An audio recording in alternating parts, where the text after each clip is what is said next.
এই climate of ইন্ডিয়ার complete করার জন্য আমরা 4টে পয়েন্ট ডিসকাস করব। 1 নম্বর পয়েন্ট হচ্ছে ফ্যাক্টরস কন্ট্রোলিং ইন্ডিয়ান ক্লাইমেট, এটা একটা পয়েন্ট হবে। 2 নম্বর পয়েন্ট হবে থিওরিজ অফ ইন্ডিয়ান মনসুন, ভারতের মৌসুমী বায়ু সংক্রান্ত কি কি থিওরিজ গুলো রয়েছে। তারপরে 3 নম্বর পয়েন্ট হবে সিজন, ভারতে যে ঋতুগুলো দেখতে পাওয়া যায় সেগুলোর ব্যাপারে। আর 4 নম্বর হচ্ছে কোপেনের ক্লাইমেটিক ক্লাসিফিকেশন।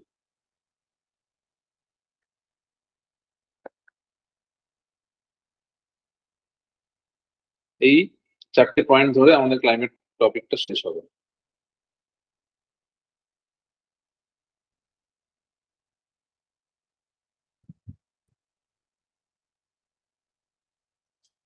তাহলে প্রথমে স্টার্ট করব ফ্যাক্টরস কন্ট্রোলিং ইন্ডিয়ান ক্লাইমেট থেকে।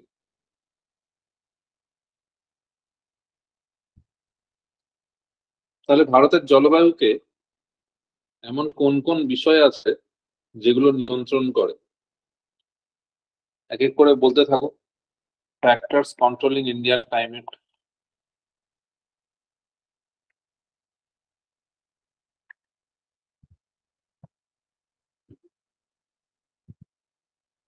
বলো কোন কি কি ফ্যাক্টর ইন্ডিয়ান ক্লাইমেটকে নিয়ন্ত্রণ করে। 1 নাম্বার কি হবে? মৌসুমী বায়ু। মৌসুমী বায়ু, অবশ্যই মৌসুমী বায়ু নিয়ন্ত্রণ করে। Monsoon wind. এবার প্রশ্ন হচ্ছে এই মৌসুমী শব্দটা কোথা থেকে এসছে? আরবি, এটা একটা আরবি শব্দ, এর অর্থ সিজন। এটা একটা অ্যারাবিক ওয়ার্ড, যার মানে হচ্ছে অ্যারাবিক ওয়ার্ড মৌসিন, আর মালায়ান ওয়ার্ড মনসিন থেকে মৌসুমী শব্দটা বা মনসুন শব্দটা নেওয়া হয়েছে। এর অর্থ, এই দুটো শব্দের অর্থই হচ্ছে সিজন বা ঋতু। তো বিভিন্ন ঋতুতে আমাদের ভারতবর্ষের অনেক কিছু প্যাটার্নে চেঞ্জ হতে দেখা যায়। ভারতবর্ষকে মৌসুমী জলবায়ু বলা হবে কেন? একমাত্র ভারতবর্ষই এমন দেশ যেখানে ঋতুতে দেখা যায় সমস্ত দেশে কি ঋতু নেই? তা তো নয়। তাহলে মনসুন হতে গেলে কি শুধু ঋতু হলেই মনসুন হবে? না, মনসুন হতে গেলে তার 3টে ক্রাইটেরিয়া থাকতে হবে। 1 নম্বর হচ্ছে সিজন, যেটা বললে। 2 নম্বর ক্রাইটেরিয়া হতে হবে যে আমাদের মৌসুমী জলবায়ুর যে দেশগুলো হবে সেখানে উইন্টার ড্রাই হবে আর সামার ময়েস্ট হবে। উইন্টার ড্রাই, সামার ময়েস্ট, এইটা হতে হবে। আর একটা ক্যারেক্টারিস্টিক্স হতে হবে, এই উইন্টার আর সামারে বায়ু প্রবাহ বিপরীতমুখী হতে হবে, অর্থাৎ অপোজিট ডাইরেকশনাল উইন্ড যদি হয়, 180 ডিগ্রি যদি বাতাস প্রবাহিত হয়, তবে সেটাকে বলা হবে মনসুন। এই 3টে ক্রাইটেরিয়া যদি দেখা যায় তবেই সেটা মনসুন, না হলে নয়। এর মধ্যে যে কোনো একটা ক্রাইটেরিয়া যদি না দেখা যায় তাহলে সেটা মনসুন হবে না।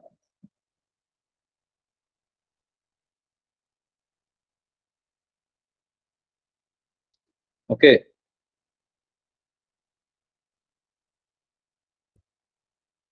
তারপর আর কি ফ্যাক্টর থাকতে পারে বলো?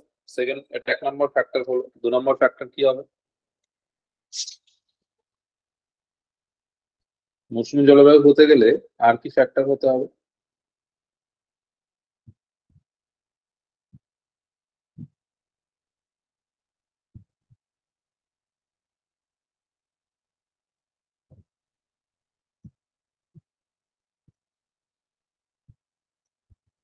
বলতে পারবে? দেখো, ল্যাটিচুডিনাল এক্সটেনশন,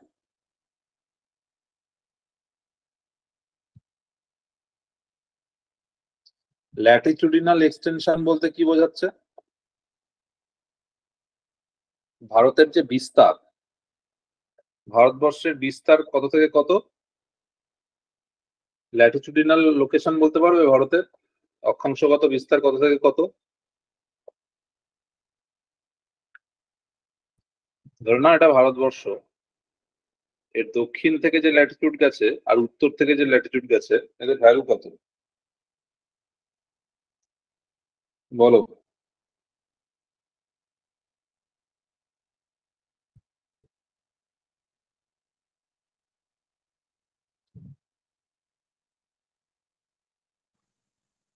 জানা নেই? ওপরে ওপরে 36 ডিগ্রি। 37 ডিগ্রি 6 মিনিট নর্থ, আর দক্ষিণে 8 ডিগ্রি 4 মিনিট নর্থ। তাহলে ভারত কোন গোলার্ধের দেশ? উত্তর গোলার্ধের দেশ। এবং ভারতের মধ্যে দিয়ে একটা বিশেষ অক্ষরেখা পাস করে, যেটার ভ্যালু 23.5 ডিগ্রি নর্থ, মানে কর্কট ক্রান্তি রেখা। এবং সূর্যের যে উত্তরায়ণ ও দক্ষিণায়ন হয়, সেটাই কর্কট ক্রান্তি রেখা পর্যন্তই সীমাবদ্ধ। মানে সূর্য উত্তর দিকে কর্কট ক্রান্তি রেখা পর্যন্ত এবং দক্ষিণে মকর ক্রান্তি রেখা পর্যন্ত মুভমেন্ট করে। তাই 23.5-এর মধ্যে যারা থাকবে, 23.5-এর মধ্যে যে জায়গাগুলো অবস্থান করবে, উত্তরে 23.5 থেকে দক্ষিণে 23.5, এটা 0 ডিগ্রি, এদিকে 23.5 ডিগ্রি, এদিকে 23.5 ডিগ্রি। এই জায়গায় সূর্যের তাপ বছরের কোনো না কোনো সময় লম্বভাবে পড়বে, তাই তো? আর এর উপরে যে থাকবে 23.5 ক্রস করে গেলে সূর্যের আলো লম্বভাবে পড়বে না। তার মানে ভারতবর্ষের এই যে কর্কট ক্রান্তি রেখাটা গেছে, তার নিচে যে জায়গাগুলো আছে, সেই জায়গাগুলো সূর্যের তাপ লম্বভাবে পাবে, বছরের কোনো না কোনো সময় লম্বভাবে পাবে। অর্থাৎ এই জায়গাতে তাপমাত্রা বেশি থাকবে, উষ্ণতা বেশি থাকবে। কিন্তু এর উত্তর দিকের কোন স্থান, উত্তরে চলে গেলে কর্কট ক্রান্তি রেখার উত্তরে লম্বভাবে সূর্যের আলো পড়বে না। তার ফলে কি হবে? সেই স্থান দক্ষিণ ভারতের তুলনায় অপেক্ষাকৃত কিছুটা শীতল থাকবে। বোঝা গেল? তাহলে অক্ষাংশগত বিস্তার, এটা ভারতের জলবায়ুকে নিয়ন্ত্রণ করে কি করে না? নিশ্চয়ই করে। বোঝা গেল? কোন স্থান অক্ষাংশগতভাবে কোথায় অবস্থিত, সেটার দ্বারা জলবায়ু নিয়ন্ত্রিত হয়।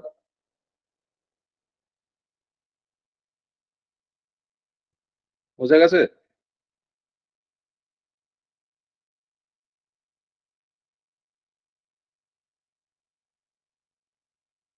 তারপরের পয়েন্টে আসি। 3 নম্বর পয়েন্ট কি হবে? লোকেশন অফ হিমালয়, হিমালয় পর্বতমালার অবস্থান। এই হিমালয় পর্বতমালা, এটা ভারতের উত্তর দিকে, আমরা জানি যে ভারতের উত্তর দিকে প্রাচীরের মতন অবস্থান করছে। পূর্ব পশ্চিমে নাঙ্গা পর্বত থেকে নামচাওয়ারও একটা দেয়ালের মতন অবস্থান করে রয়েছে। এবং হিমালয় পর্বতমালা থাকার জন্য যে দক্ষিণ পশ্চিম মৌসুমী বায়ু আসে,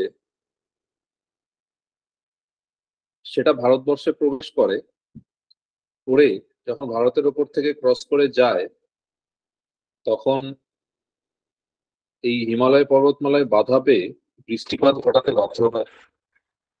যদি হিমালয় না থাকতো তাহলে কি হতো? এটা ভারতকে ক্রস করে চলে যেত চায়নার উপর থেকে, চায়নাতে চলে যেত এবং ভারতবর্ষ বৃষ্টিপাত সেরকম ভাবে পেত না। তো তার ফলে ভারত একটা শস্য শ্যামলা দেশ, মানে ভারতে চাষবাসের সমস্যা হতো, বৃষ্টিপাত না হলে সবুজ, এত আমরা সবুজ দেখতে পারতাম না, এই জিনিসগুলো হতো। তো এই কারণে ভারতবর্ষের ওপর থেকে হিমালয় পর্বতমালার উত্তর দিকের যে অবস্থান, এই অবস্থান আমাদের কাছে খুবই গুরুত্বপূর্ণ। ঠিক আছে, এটা গেল থার্ড পয়েন্ট। এরপর বলো আর কি পয়েন্ট মাথায় আসছে।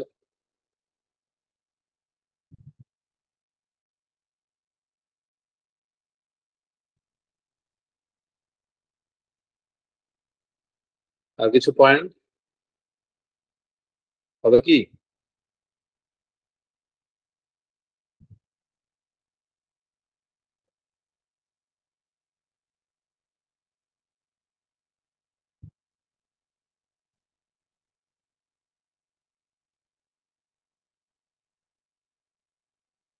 দেখো আরো পয়েন্ট আছে, আমি এক এক করে ডিসকাস করছি। নাম্বার 4,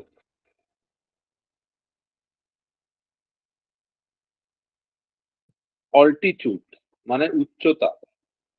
এটাও কোনো জায়গার জলবায়ুকে নিয়ন্ত্রণ করে কিভাবে? আমরা জানি উচ্চতা যত বাড়ে তাপমাত্রা তত কমতে থাকে। আমাদের পৃথিবীর ওপরের পৃষ্ঠে প্রথম যে লেয়ারটা আছে সেটাকে ট্রোপোস্ফিয়ার বলে। আমরা যে লেয়ারে বসবাস করি সেটা কোন লেয়ার? ট্রোপোস্ফিয়ার। ট্রোপোস্ফিয়ারের ওপরে কি আছে? স্ট্র্যাটোস্ফিয়ার। তারপরে আছে mesosphere, exosphere, thermosphere. Thermosphere, exosphere এরকম ভাবে troposphere, stratosphere, mesosphere, thermosphere, exosphere. এইভাবে টেম্পারেচারের উপর বেস করে এই যে বায়ুমণ্ডল সেটাকে বিভক্ত করা হয়। এবং আমরা যে লেয়ারে বসবাস করি সেটা হচ্ছে ট্রোপোস্ফিয়ার। এবং ট্রোপোস্ফিয়ারে উচ্চতা বৃদ্ধির সাথে সাথে উষ্ণতা কমে। তাই আমরা যত সারফেস থেকে উপরের দিকে উঠবো তত উষ্ণতা কমবে, উচ্চতা বাড়বে। তো এই কারণে আমরা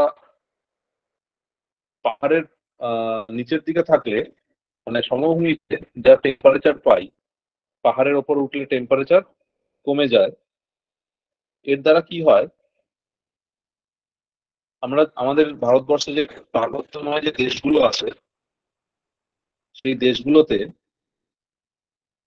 পার্বত্যময় যে রাজ্যগুলো সেই রাজ্যগুলোতে আমরা দেখি তাপমাত্রা কম। অপেক্ষাকৃত অন্য জায়গার তুলনায় এই রাজ্যগুলোতে তাপমাত্রা কম।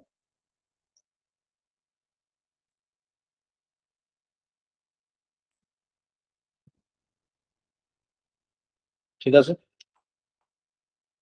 নেক্সট ফ্যাক্টর হচ্ছে 5 নম্বর ফ্যাক্টর অল্টিটিউড। উচ্চতার পর হচ্ছে ডিস্টেন্স ফ্রম সি।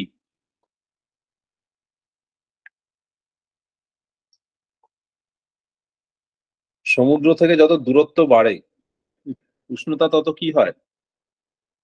চরম ভাবাপন্ন হয়। যত সমুদ্র থেকে দূরত্ব বাড়ে টেম্পারেচার মানে তাপমাত্রা তত চরম ভাবাপন্ন হয় বা এক্সট্রিম হয়। মানে কি? মানে উষ্ণতা মানে গরমকালে গরম বেশি পড়বে এবং শীতকালে শীত বেশি পড়বে। এটা হচ্ছে সমুদ্র থেকে দূরত্ব বেশি হওয়ার ফলাফল। তো দেখা যায় যখন ধরো কোনো একটা শহর, যেমন ধরো মুম্বাই বা চেন্নাই, এই শহরগুলো ভারতের আহ উপকূলে অবস্থিত এবং উপকূলে হওয়ার জন্য এই শহরগুলোর তাপমাত্রা খুব বেশি হয় না। গরমকালে এবং শীতকালে এদের তাপমাত্রার পার্থক্য খুব বেশি হয় না। ঠিক আছে, মানে ধরো হাইয়েস্ট টেম্পারেচার মুম্বাইতে হাইয়েস্ট টেম্পারেচার 39 আর লোয়েস্ট টেম্পারেচার 25। চেন্নাইতেও এরকম। কিন্তু দিল্লির টেম্পারেচার যদি দেখো তাহলে দিল্লির টেম্পারেচার এই বছর 52 টাচ করে গেছে, 52+, 52 ডিগ্রি। আবার শীতকালে সেটা নেমে যায় 6 ডিগ্রি, 5 ডিগ্রি, 6 ডিগ্রিতে। তাহলে এই যে ডিফারেন্সটা, এই ডিফারেন্সটা কোথায় বেশি দেখতে পাচ্ছি? দিল্লিতে, মুম্বাই বা চেন্নাইয়ের তুলনায়। এই ডিফারেন্সটা হওয়ার কারণ কি? এটার কারণ হলো এই সমুদ্র থেকে দূরত্ব, ডিস্টেন্স ফ্রম সি। তো 5 নম্বর পয়েন্ট হলো ডিস্টেন্স ফ্রম সি। এটা কোন একটা জায়গার জলবায়ুকে নিয়ন্ত্রণ করে।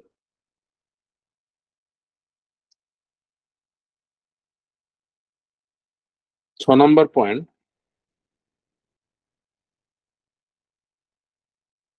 নাম্বার 6, জেট স্ট্রিম বলে একটা বায়ু প্রবাহিত হয়, জেট স্ট্রিম বলে। জেট স্ট্রিম কি? জেট স্ট্রিম হচ্ছে একটা ঊর্ধ্বাকাশে প্রবাহিত একটা বায়ু, অধিক উচ্চতায় প্রবাহিত হয় ট্রোপোপজের কাছে, মানে 9 থেকে 12 কিলোমিটার হাইটে পশ্চিম থেকে পূর্বে প্রবাহিত হওয়া একটা বায়ু হচ্ছে জেট স্ট্রিম। এবং এই জেট স্ট্রিম আমাদের ভারতবর্ষের জলবায়ুকে নিয়ন্ত্রণ করে, সেটা আমরা জেট স্ট্রিম থিওরি যখন পড়বো তখন বুঝতে পারবো। জাস্ট আপাতত এটুকু বুঝে রাখো যে jet stream high altitude wind, high altitude wind এবং প্রচন্ড হাই ভেলোসিটি, মানে এটার ঘন্টায় গতিবেগ 250 থেকে প্রায় 400 কিলোমিটার হয়। এত স্পিডে এটা প্রবাহিত হয় এবং এটা ওয়েস্ট থেকে ইস্টে ফ্লো করে, পশ্চিম থেকে পূর্বে। এবং 5-6টা জেট স্ট্রিম পুরো পৃথিবীকে ঘিরে রেখেছে।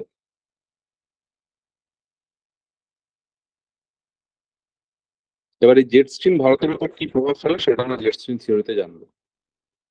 7 নম্বর যেটা ভারতের জলবায়ুর উপর যার প্রভাব আছে সেটা হচ্ছে এল নিনো। এল নিনো জিনিসটা কি? প্রথম কথা হচ্ছে এল নিনো এটা একটা উষ্ণ সমুদ্র স্রোত। It is a warm ocean current. এটা একটা উষ্ণ সমুদ্র স্রোত।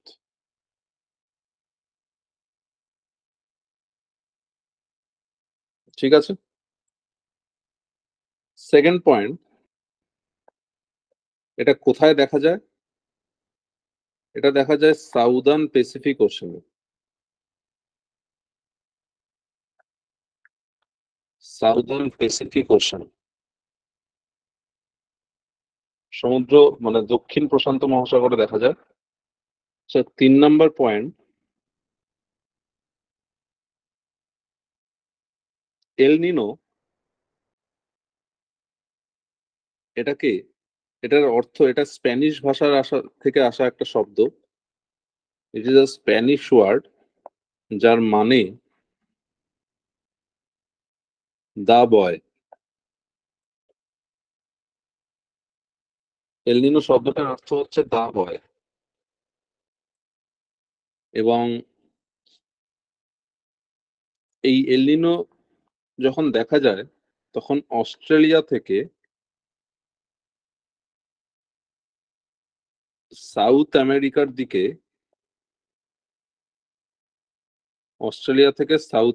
দিকে, উষ্ণ সমুদ্র স্রোত প্রবাহিত হতে দেখা যায়। সাধারণত এই সমুদ্র স্রোতটা সাউথ আমেরিকা মানে পেরু থেকে অস্ট্রেলিয়ার দিকে আসে, কিন্তু এল নিনো হলে সেটা অস্ট্রেলিয়ার থেকে পেরুর দিকে যায়। এটা হচ্ছে এল নিনোর বিষয়।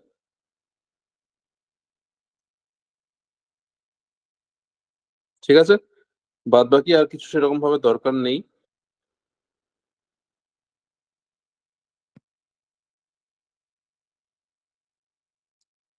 তো এই যে পয়েন্টগুলো বললাম 7টা, এছাড়াও আরো একটা দুটো থাকতে পারে, তবে মেনলি এইগুলো ভারতের জলবায়ুকে নিয়ন্ত্রণকারী ফ্যাক্টরস গুলো। 1 নম্বর মনসুন উইন্ড, 2 নম্বর হচ্ছে অক্ষাংশগত অবস্থান, 3 নম্বর হচ্ছে হিমালয়ের অবস্থান, 4 নম্বর উচ্চতা, 5 নম্বর সমুদ্র থেকে দূরত্ব, 6 নম্বর জেট স্ট্রিম, 7 নম্বর হচ্ছে